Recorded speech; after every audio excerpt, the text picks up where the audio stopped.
মহান আল্লাহ পাক রব্বুল আলামিন বলেন, পুরুষের যে অধিকার আমি দিয়েছি নারীদেরকেও সে অধিকার দিয়েছি। আল্লাহু আকবার। আমরা তো মনে করি নারীদেরকে আল্লাহ রাব্বুল আলামিন ঠকাইছে, নাউজুবিল্লাহ বলেন। আল্লাহ রাব্বুল আলামিন সূরাতুল আহজাবের মধ্যে ইরশাদ করেন, এই গুণগুলো যার যে মহিলার যে পুরুষের ভিতরে থাকবে, কাল কিয়ামতের ময়দানে আল্লাহ রাব্বুল আলামিন তাদেরকে নাজাতের ফয়সালা করে দিবেন। সুবহানাল্লাহ। লিল্লাহি মুলকুস সামাওয়াতি ওয়াল আরদি ইয়াখলুকু মা ইয়াশাউ ইনাসাও ওয়া ইয়াহাবু লিমান ইয়াশাউ যুকুর আও ইউযাওবিজুহুম যুকরানাও ওয়া ইনাসা ওয়া ইয়াজআলু মান ইয়াশাউ আকীমা। আল্লাহু আকবার। আল্লাহ রাব্বুল আলামিন বলেন, লিল্লাহি মুলকুস সামাওয়াতি ওয়াল আরদ, আল্লাহর জন্য আসমান জমিন। তিনি যাকে ইচ্ছা তাকে মেয়ে বাচ্চা দান করেন, যাকে ইচ্ছা তাকে ছেলে বাচ্চা দান করেন, যাকে ইচ্ছা তাকে ছেলেও দেন মেয়েও দান করেন, যাকে ইচ্ছা তাকে ছেলেও দেন না মেয়েও দেন না, তাকে বান্দা রাখেন। ইন্নাল হামদালিল্লাহি নাহমাদুহু ওয়া নাস্তাঈনুহু ওয়া নাস্তাগফিরুহু ونؤمن به ونتوكل عليه ونعوذ بالله من شرور أنفسنا ومن سيئات أعمالنا من يهده الله فلا مضل له ومن يضلل فلا هادي له أي فلن تجد له وليا مرشدا ونشهد أن لا إله إلا الله وحده لا شريك له والذي لا ضد له ولا ند له لا مثل له ولا مثيل له لا وزير له ولا كفيل له لا شبه له ولا شبيه له ولا ولد له ولا والد له وهو الواحد الفرد الصمد لم يلد ولم يولد ولم يكن له كفوا أحد ونشهد أن سيدنا ونبينا وحبيبنا وبشيرنا ونذيرنا وطبيبنا وطبيب أرواحنا وحبيبنا وحبيب ربنا محمدا عبد الله ورسوله أرسله بالحق بشيرا ونذيرا وداعيا إلى الله بإذنه وسراجا منيرا أما بعد فأعوذ بالله من الشيطان الرجيم بسم الله الرحمن الرحيم من عمل صالحا من ذكر أو أنثى وهو مؤمن فلنحيينه حياة طيبة ولنجزينهم أجرهم بأحسن ما كانوا يعملون عن عبد الرحمن قال قال رسول الله صلى الله عليه وسلم إذا صلت المرأة خمسها وصامت شهرها وحفظت فرجها وأطاعت زوجها قيل لها ادخل الجنة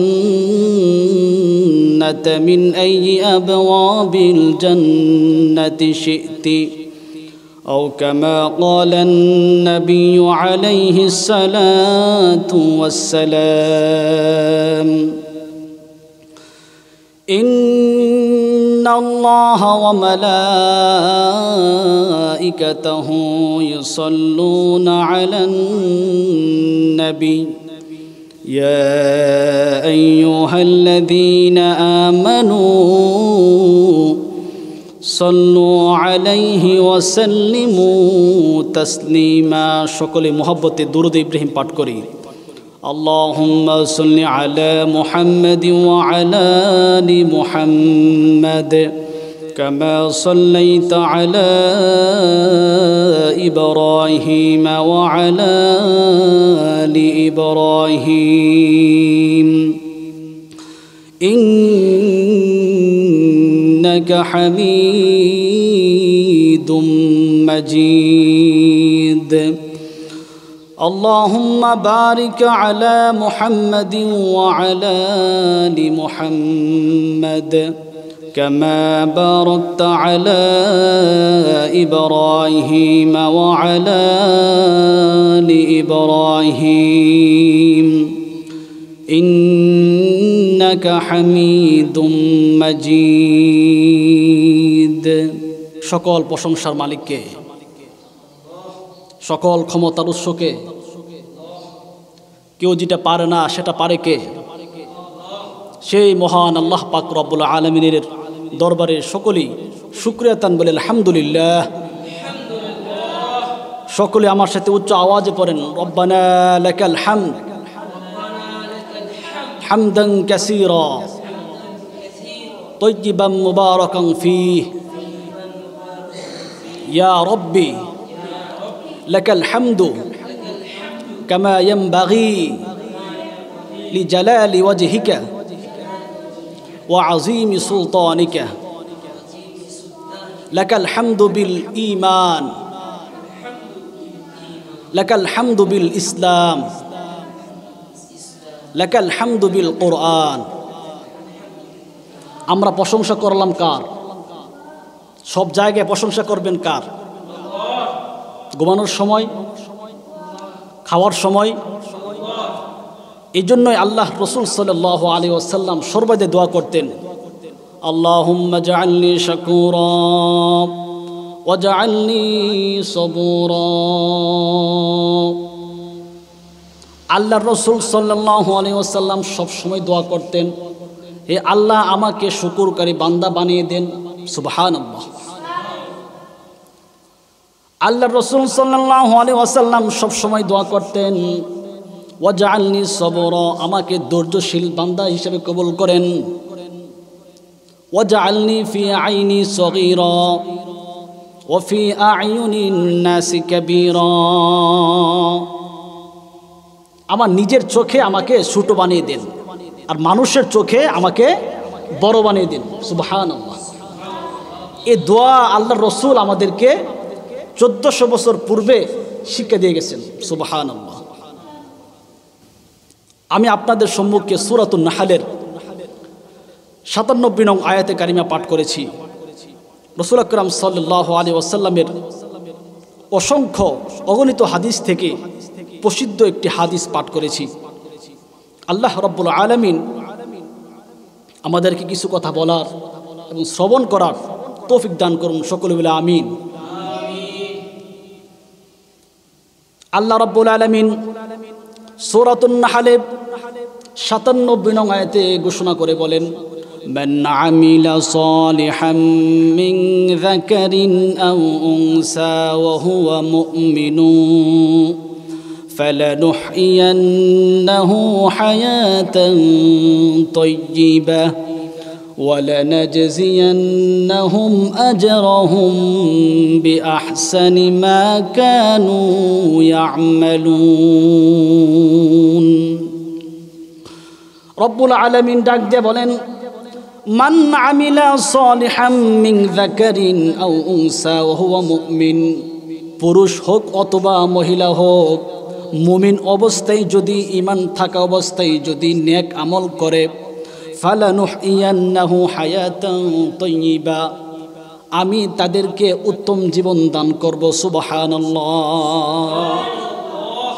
ওয়ালানাজজিয়ান্নাহুম আজরাহুম বিআহসানি মা কানু ইয়ামালুন এবং ওয়ালানাজজিয়ান্নাহুম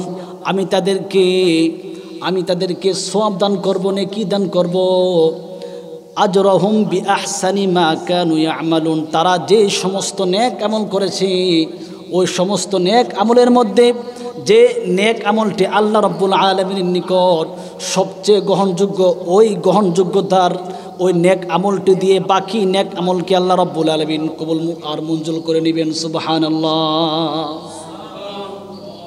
আব্দুল মালেক হাফিজাহুল্লাহ মার্কাজুদ দাওয়ার মুহতামিম উনি একটি তর্জমা করেছেন সেটা হলো যে আল্লাহ রাব্বুল আলামিন যে কাল কিয়ামতের ময়দানে বান্দাদেরকে নাজাত দিয়ে জান্নাতুল ফেরদাউস দান করবেন যে কোনো আমলের মাধ্যমে হতে পারে যে কোনো আমলের মাধ্যমে আমার একটা রোজার মাধ্যমে হতে পারে আল্লাহ রাব্বুল আলামিনের নিকট আমার নামাজ কবুল হওয়ার মাধ্যমে হতে পারে সারা জীবনের যে কোনো একটা নেক আমলের কারণে আল্লাহ রাব্বুল আলামিন আমাকে নাজাতের ফয়সালা করে দিতে পারেন সুবহানাল্লাহ তো আব্দুল মালেক হাফিজাহুল্লাহ উনি বলেন যে আল্লাহ রাব্বুল আলামিনের নিকট যখন একটি নেক আমল পছন্দ হয় বাকি তার সারা জীবনের নেক আমল পছন্দ না হলেও কাল কিয়ামতের ময়দানে আল্লাহ রাব্বুল আলামিন একটা নেক আমল যে আল্লাহ রাব্বুল আলামিনের নিকট পছন্দ হয়েছিল ওইটার বিবেচনায় আল্লাহ রাব্বুল আলামিন বাকি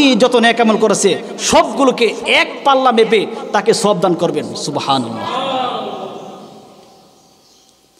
আল্লাহ রাব্বুল আলামিন বিভিন্ন আয়াতে মুসলমান নরনারীর জন্য বিধান দিয়েছেন তাদেরকে এক কাতারে রেখেছেন বিভিন্ন আয়াতের মধ্যে আমরা বর্তমান সমাজের মধ্যে আমরা দেখি নর নারীর মধ্যে যে একটা পার্থক্য রয়েছে আজকে নারীরা তারা স্লোগান দেয় রাস্তার মধ্যে আমাদেরকে অধিকার দিতে হবে অথচ মহান আল্লাহ পাক রব্বুল আলামিন তাদেরকে যে কোরআনে অধিকার দিয়েছে ওই অধিকার যদি আমরা বিস্তারিত জানি শুনি যদি কোরআন পড়ে আমরা সব সময় কোরআনের উপর আমল করার চেষ্টা করি কোরআনের জ্ঞান যদি আমাদের ভিতরে থাকে তাহলে নারীরা রাস্তায় না নেমে তারা ঘরের ভিতরে থেকে তারা উল্টার উপর লইলে যে আমরা কোরআনে যা পেয়েছি আলহামদুলিল্লাহ আলহামদুলিল্লাহ আল্লাহ রাব্বুল আলামিন বলেন ইন্নাল মুসলিমিনা ওয়াল মুসলিমাতি ওয়াল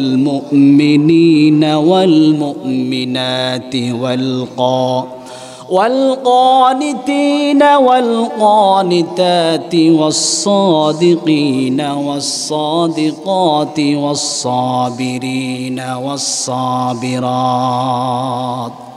মহান আল্লাহ পাক রব্বুল আলামিন বলেন পুরুষের যে অধিকার আমি দিয়েছি নারীদেরকেও সে অধিকার দিয়েছি আল্লাহু আকবার আমরা তো মনে করি নারীদেরকে আল্লাহ রাব্বুল আলামিন ঠকাইছে নাউজুবিল্লাহ বলেন আল্লাহ রাব্বুল আলামিন সূরাতুল আহজাবের মধ্যে ইরশাদ করেন এই গুণগুলো যার যে মহিলার যে পুরুষের ভিতরে থাকবে কাল কিয়ামতের ময়দানে আল্লাহ রাব্বুল আলামিন তাদেরকে নাজাতের ফয়সালা করে দিবেন সুবহানাল্লাহ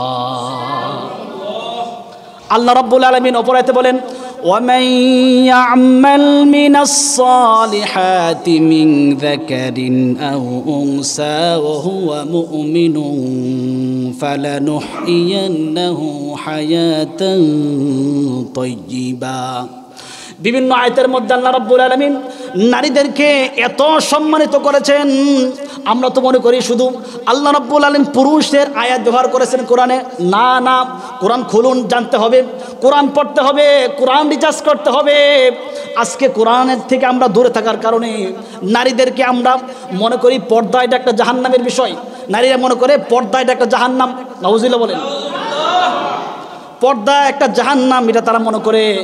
পর্দা কেন আল্লাহ রাব্বুল আলামিন দিয়েছে, কেন এই বাংলাদেশের ভিতরে নারীদের উপর পর্দা ধার্য করা হয়েছে, যখন এই স্লোগান দেওয়া হয় তখন তারা বলে আমরা পর্দা মানি না, আমরা পর্দা চাই না। তারা উল্টা বলে আমরা পর্দা মানতে চাই না, আমাদেরকে বাধ্য করা যাবে না। তারা এই স্লোগান দিয়ে মাঠে নামে। নাউজুবিল্লাহ বলেন। অথচ মহান আল্লাহ পাক রব্বুল আলামিন নারীদেরকে এত সম্মান দিয়েছেন, অনেক সম্মান দিয়েছেন। নারী সাহাবী, অনেক সাহাবী ছিল যারা জান্নাতের সার্টিফিকেট পেয়েছে। আল্লাহু আকবার। আল্লাহ রাব্বুল আলামিন সূরাতুত তাহরিমের মধ্যে এমন এক নারীর ঘটনা উল্লেখ করেছেন যে নারী সম্পর্কে মহান আল্লাহ পাক রব্বুল আলামিন ইমানদারদের ইমান যেন চেতনা বৃদ্ধি পায় সেই জন্য আল্লাহ রাব্বুল আলামিন এই ঘটনা উল্লেখ করেছেন। আল্লাহ রাব্বুল আলামিন বলেন ওয়াদারাবাল্লাহু মাসালাল লিল্লাযীনা আমানু ইমরাআতা ফিরআউন إذ قالت رب ابن لي عندك بيتا في الجنة ونجني من فرعون وعمله ونجني من القوم الظالمين الله أكبر আল্লাহ রাব্বুল আলামিন ঈমানদারদের জন্য ফেরাউনের স্ত্রী আসিয়া আলাইহিস সালাতু ওয়াস সালামের দৃষ্টান্ত পেশ করেছেন। কার জন্য? আওয়াজ করে বলতে হবে কার জন্য? ঈমানদারদের জন্য ফেরাউনের স্ত্রীকে দৃষ্টান্ত স্বরূপ পেশ করেছেন, যাতে ঈমানদাররা যখন এমন অবস্থা হয়, এমন পরিস্থিতি হয়ে যায়, তখন যেন আসিয়ার কথা স্মরণ করে যখন তার ঈমানকে মজবুত অটল রেখে যেন আল্লাহ রাব্বুল আলামিন এই ঘটনা দৃষ্টান্ত স্বরূপ পেশ করেছেন। সুবহানাল্লাহ। ইব্রাহিম আলাইহিস সালাতু ওয়াস সালামকে যখন নমরুদ আগুনের ভিতরে নিক্ষেপ করেছিল, ওই আগুনকে আল্লাহ রাব্বুল আলামিনও ঠান্ডা করে দিয়েছিলেন। সুবহানাল্লাহ। আল্লাহ রাব্বুল আলামিন বলেন কুলনা ইয়া নারু কুনি বারদাম ওয়া সালামান আলা ইব্রাহিম। নমরুদ প্রায় 40 দিন পর্যন্ত এই আগুনকে এত গরম করেছিল, অনেক গরম করেছিল। সারা পৃথিবীর মানুষের সামনে ইব্রাহিম আলাইহিস সালাতু ওয়াস সালামকে উলঙ্গ অবস্থায় তাকে আগুনের ভিতরে নিক্ষেপ করা হলো। আল্লাহ রাব্বুল আলামিন ওই দিক দিয়ে আগুনকে নির্দেশ দিলেন কুলনা ইয়া নারু কুনি বারদাও ওয়া সালামান আলা ইব্রাহিম। হে আগুন শুনে রাখো, ইব্রাহিমের জন্য তুমি এসি হয়ে যাও। সুবহানাল্লাহ।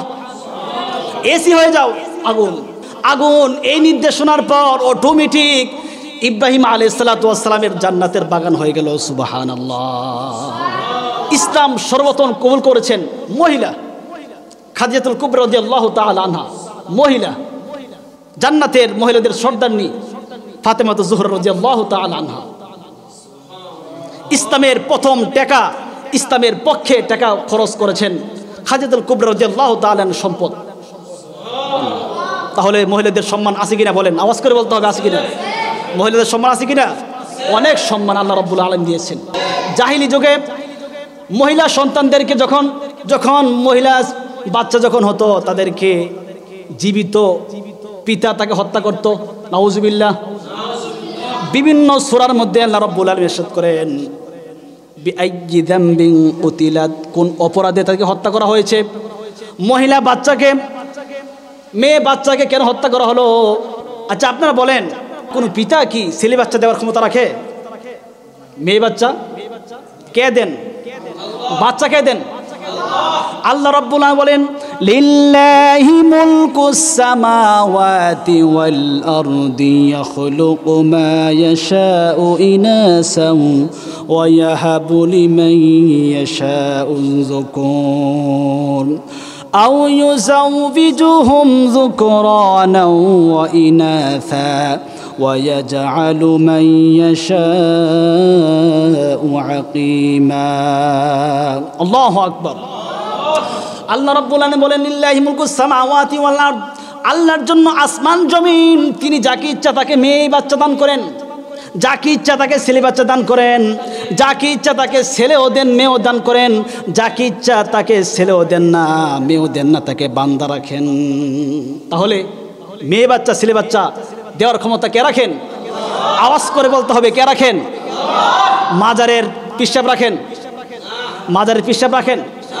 কিন্তু আমাদের সমাজের ভিতরে কিছু মহিলা তারা মনে করে মাজারে গেলে মাজারের পিশাব ইট বেঁধে দেয় পেটের ভিতরে, ইট নাকি যখন আস্তে আস্তে নিচের দিক যাবে বাচ্চা নাকি হবে। নাউজুবিল্লাহ বলেন। অনেক পীর সাহেব তারা গাছের মধ্যে ইট ঝুলে রাখার নির্দেশ দেয়, ওই গাছের ইট যখন আস্তে আস্তে যখন পতিত হবে নিচে তখন তারা মনে করে পেটের ভিতরে বাচ্চা হবে। নাউজুবিল্লাহ। তাহলে বাচ্চা দেওয়ার মালিক একমাত্র আল্লাহ তাআলা। তাহলে কন্যা সন্তান হওয়া, ছেলে সন্তান হওয়া এটা মায়েরও দোষ না, বাবারও দোষ না। কিন্তু জাহিলি যুগে তারা মনে করত যে মেয়ে সন্তান হওয়া এটা আমার জন্য লাঞ্ছনাকর। যখন তাদের মেয়ে সন্তান হতো তখন তারা গ্রাম থেকে লুকিয়ে থাকতো, মানুষদের সামনে কথা বলতো না। তাদের শরম লাগতো, একটা মেয়ে কন্যা হয়েছে আমার।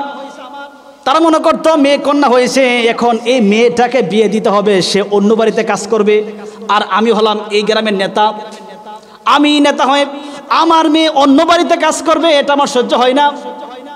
এই জন্য ওই মেয়ে বাচ্চাকে তারা জীবিত হত্যা করত। এর থেকে মারাত্মক আর গুনাহ কি হতে পারে?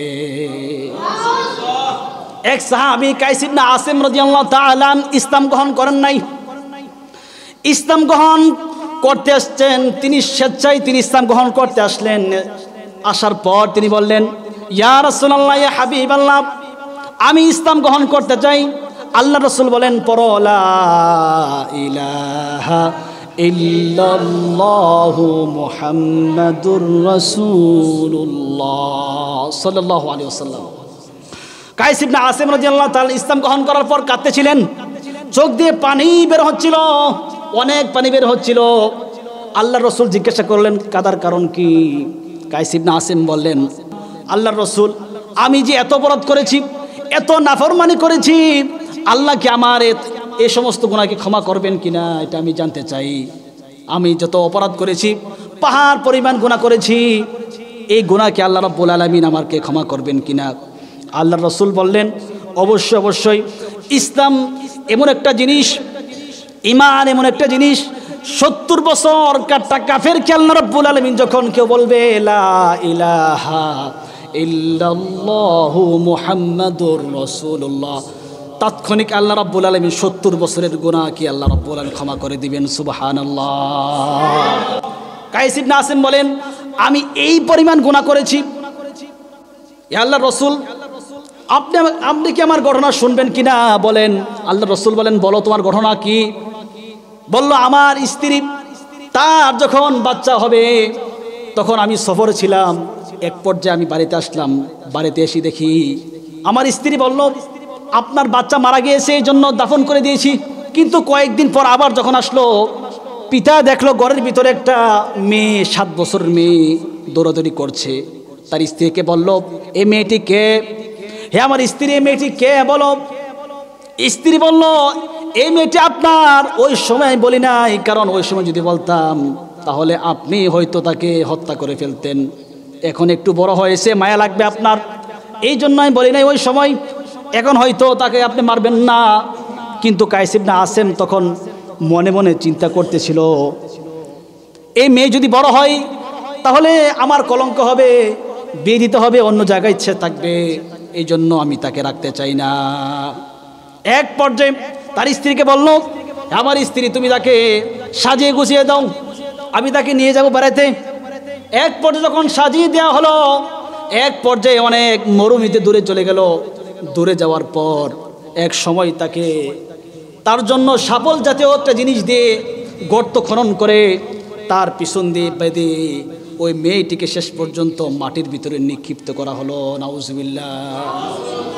এই ঘটনা যখন আল্লাহ রসুল সাল্লাল্লাহু আলাইহি সাল্লামের কাছে বর্ণনা করতেছিল, আল্লাহ রসুলের চোখ দিয়ে, হাদিসে আসছে, চোখ দিয়ে পানি বের হয়ে দাড়ি মুবারক বেজে গিয়েছিল। রসুল সাল্লাম বললেন, এই কাজ একটা পিতা তার মেয়ের সাথে করতে পারে, কত বড় নাফরমানি কাজ। এই জাহিলি যুগ, এই জাহিলি যুগটা এমন একটি যুগ ছিল যে যুগটাকে আল্লাহ রাসূল সাল্লাল্লাহু আলাইহি ওয়াসাল্লাম আলোকিত করে দিয়েছেন। সুবহানাল্লাহ। আপনারা বলেন যে পিতা এই মনে করে তার মেয়েকে হত্যা করে যে এই মেয়ে বড় হলে অন্য গ্রামে বিয়ে দিতে হবে, সে কাজ করবে, ওই কাজ করলে আমার অসম্মান হবে। এখন আপনারা বলেন তার যে স্ত্রী, তার স্ত্রী মেয়ে না ছেলে? আওয়াজ করে বলতে হবে, মেয়ে না ছেলে? মেয়ে না ছেলে? তাহলে তাদের কি এই বিবেকটা ছিল না যে আমি তো যেই স্ত্রীকে বিয়ে করেছি তিনি তো মেয়ে? তাদের এই কমন সেন্স ছিল না, তাদের এই মাথার ব্রেন খেয়ে ফেলেছে। আবু জাহেল, তার নাম ছিল আবুল হিকাম, জ্ঞানের বাদশা, জ্ঞানের বাবা, কিন্তু ইসলাম গ্রহণ না করার কারণে তার নাম হয়েছে আবু জাহেল। আবু জাহেল মুরুক্ষের বাবা, মুরুক্ষের বাবা। তো বলতেছিলাম মহিলাদের সম্পর্কে মহান আল্লাহ পাক রব্বুল আলামিন বিভিন্ন আয়াতে, বিভিন্ন কোরআনের কারিমে, তাফসিরের ভিতরে ইরশাদ করেছেন। আল্লাহ রব্বুল আলামিন মহিলাদেরকে সম্মান দিয়েছেন, নারী জাতিকে সম্মান দিয়েছেন। এক সাহাবী আল্লাহর রাসূলের নিকটে এসে বললেন, ইয়া রাসূলুল্লাহ, ইয়া হাবিবাল্লাহ, আমি পিতা মাতার মধ্য থেকে কাকে বেশি সম্মান করব? আল্লাহ রাসূল বলেন মাকে। কাকে? আওয়াজ করে বলতে হবে, কাকে? আবার বললেন সাহাবী, তারপর কাকে? বললেন মাকে। দ্বিতীয়বার বললেন মাকে, তৃতীয়বার বললেন মাকে, চতুর্থবার গিয়ে বললেন বাবাকে। ওই সাহাবী বুঝে ফেললেন মায়ের সম্মান বাবার চেয়ে বেশি, মায়ের সম্মান বাবার থেকে বেশি। আল্লাহ রব্বুল আলামিন সূরাতুল বনী ইসরাঈলে বলেন, অকাদা রব্বুকা আল্লা তা'বুদু ইল্লা ইয়্যাহু ওয়া বিল ওয়ালিদাইনি ইহসানা ইম্মা ইয়াবলুগান্না ইনদাকাল কিবারা আহাদুহুমা আও কিলাহুমা فلا تقل لهما أف ولا تنهرهما وقل لهما قولا كريما। আল্লাহ রাব্বুল আলামিন বলেন, ওয়াকাদা রাব্বুকা আল্লা তা'বুদু ইল্লা ইয়্যাহ, আল্লাহ রাব্বুল আলামিন ছাড়া তোমরা কারো ইবাদত করবে না, এটা আল্লাহর ফয়সালা। তারপর তোমাদের উচিত হলো তোমাদের পিতামাতাকে সম্মান করা। তাদেরকে এমন শব্দ বলা যাবে না, উফ শব্দ বলা যাবে না। তাদের খেদমত করতে গিয়ে তারা যদি অনেক কথা বলে, কটু কথা বলে, আওয়াজ করে কথা বলে, তারপরও তুমি উফ শব্দ বলতে পারবে না। এটাই হলো তোমার আদব পিতা মাতার সাথে, এটাই তোমার সবচেয়ে বড় আদব। সুবহানাল্লাহ। কওলান কারীমা, নম্র আওয়াজে কথা বলো। পিতা মাতার সাথে তুমি নম্র আওয়াজে কথা বলো। আখফিদ লাহুমা জানাহাজ যুল্লি মিনার রাহমাতি ওয়া কুর রাব্বিরহামহুমা কামা রাব্বায়ানি সগীরা। তোমার মাতাকে তোমার পিতামাতার নিকট সুপুর্দ করে দাও, তার জন্য দোয়া করতে থাকো। রব্বিরহামহুমা কামা রাব্বায়ানি সগীরা। ইয়া রাব্বুল আলামিন, আমার পিতা মাতাকে আপনি রব্বিরহামহুমা রহম করেন যেভাবে তারা আমাকে শৈশবকালে রহম করেছে। আওয়াজ করে বলেন, শৈশবকালে আমাকে রহম করেছে। তাহলে আল্লাহ রাব্বুল আলামিন বিভিন্ন আয়াতের মধ্যে আল্লাহ রাব্বুল আলামিনের আনুগত্যের সাথে পিতা মাতার আনুগত্যশীল করতে হবে এটা লাগাই দিয়েছেন। আল্লাহ রাব্বুল আলামিন তার ইবাদত করতে হবে, ইবাদতের পাশাপাশি পিতামাতার আনুগত্য করতে হবে, এই আলোচনা করেছেন বিভিন্ন আয়াতের ভিতরে। সূরা লোকমানের ভিতরে আল্লাহ রাব্বুল আলামিন বলেন, আনিশকুরলি ওয়ালি ওয়ালিদাইক, আমার কৃতজ্ঞতা করো এবং তোমার পিতামাতার কৃতজ্ঞতা করো। তাহলে পিতামাতাকে সম্মান করতে হবে কিনা? আওয়াজ করে বলতে হবে। নারীদেরকে সম্মান করতে হবে কিনা? আল্লাহ রাসূল সাল্লাল্লাহু আলাইহি ওয়াসাল্লাম বলেন, নারীদের চারটি কাজ, যে চারটি কাজ করবে যে নারী, তাহলে ওই নারীকে কাল কিয়ামতের ময়দানে বলা হবে যেই জান্নাত দিয়ে তোমার ইচ্ছা সেই জান্নাত দিয়ে তুমি প্রবেশ করতে পারো, সমস্যা হবে না। এক নাম্বার কাজ, ইদা সাল্লাতিল মারাতু খামসাহা, যে নারী 5 ওয়াক্ত নামাজ পড়বে, ও সামাত শাহরাহা, রমজান মাসের রোজা রাখবে। দ্বিতীয় কাজ, রমজান মাসের রোজা রাখবে। তৃতীয় নাম্বার কাজ হলো তার স্বামীর সাথে আচরণ ঠিক রাখতে হবে, তার স্বামীকে সন্তুষ্ট রাখতে হবে। 4 নাম্বার কাজ হলো ও হাফিজত ফরজাহা, তার লজ্জাস্থান হেফাজত করতে হবে। তাহলে এই 4টি কাজ যে মহিলা করবে, কাল কিয়ামতের ময়দানে ফেরেশতা বলবেন তোমার যেই জান্নাতের ইচ্ছা, জান্নাতের 8টি দরজা, যেই দরজা দিয়ে তোমার ইচ্ছা সেই দরজা দিয়ে তুমি প্রবেশ করতে পারো। সুবহানাল্লাহ। তাহলে মহিলাদের কাজ কয়টি? 4টি। কয়টি? 1 নাম্বার নামাজ পড়তে হবে 5 ওয়াক্ত, কয় ওয়াক্ত? 2 নাম্বার রমজান মাসের রোজা রাখতে হবে। 3 নাম্বার স্বামীর খেদমত করতে হবে, স্বামীর খেদমত করতে হবে। 4 নাম্বার লজ্জাস্থানকে হেফাজত করতে হবে। এই 4টি কাজ কোনো মহিলা যদি আল্লাহ রাব্বুল আলামিনের জন্য করে, তাহলে কাল কিয়ামতের ময়দানে ওই মহিলাকে বলা হবে তুমি জান্নাতের যে গেট দিয়ে ইচ্ছায় সেই গেট দিয়ে প্রবেশ করো। সুবহানাল্লাহ। আল্লাহ রাব্বুল আলামিন বিভিন্ন আয়াতের মাধ্যমে নারীদেরকে সম্মানিত করেছেন, নারীদের দৃষ্টান্ত তুলে ধরেছেন, নারীদেরকে অনেক সম্মানিত করেছেন। বলতেছিলাম পুরুষদের যে অধিকার আল্লাহ রাব্বুল আলামিন যে সম্মান দিয়েছেন, সেই সম্মান মহিলা জাতিকে দিয়েছেন, মহিলাদেরকে কাজ দিয়েছেন। আমরা সমাজের ভিতরে একটি কথা আমরা অনেক ক্ষেত্রে বলে ফেলি যে মহিলাদেরকে আল্লাহ রাব্বুল আলামিন বেশি কিছু দেন নাই, মহিলাদেরকে ছুটে রেখেছেন। এই কথাগুলো জাহিলি যুগের ছিল। জাহিলি যুগে মেয়ে নারী হলে, মেয়ে যখন মেয়ে হতো তখন তাদেরকে জীবন্ত কবরে পুঁতে রাখা হতো। এই সমস্ত কাজকর্ম থেকে আল্লাহ রাব্বুল আলামিন আমাদের সবাইকে হেফাজত করুন, সকলে বলে আমিন। মহিলাদের 4টি কাজ, এই 4টি কাজ যেন তারা সুন্দর করে পালন করতে পারে, সেই আপনারা এখানে শুনছেন। আপনারা বাড়িতে গিয়ে আপনাদের মা বোনদেরকে, পাড়া প্রতিবেশীদেরকে, যত নারী আছে তাদেরকে ওয়াজ করার দায়িত্ব আপনাদের। আপনারা গিয়ে ওয়াজ করবেন, বলবেন 4টি কাজ যে মহিলা পালন করবে ঠিক মতে, আল্লাহ রাব্বুল আলামিন কাল কিয়ামতের ময়দানে ওই নারীকে জান্নাতের 8টি দরজার যে কোনো একটি দরজা দিয়ে সে প্রবেশ করার সুযোগ দান করবে। সুবহানাল্লাহ। আল্লাহ রাব্বুল আলামিন আমাদেরকে 5 ওয়াক্ত নামাজ মসজিদে জামাতের সাথে আদায় করার তৌফিক দান করুন, সকলে বলে আমিন।